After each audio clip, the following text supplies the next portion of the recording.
Hello guys, for today's video update anay guys sa aton nga talong diri tanom sa Lixibo. Ning talong guys mga 6 to 7 weeks na ni siya guys oh. Ano style pag tanom naman sini guys, siyempre organic lang siya. Tapos every week abono o kaluyan guys, mga 7 weeks na siya oh. Oh, may mga kuha na siya oh. May bunga na siya guys oh. May mga talong na mga tanom guys. Gagawa ng iya nga mga bunga o kaluyan sa Ginoo na mga 7 weeks na siya guys. Gawa na ganyan mga bunga niya oh.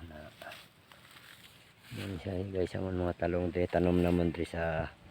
Oy, shout out guys sa akon amon nga boss da Taiwan.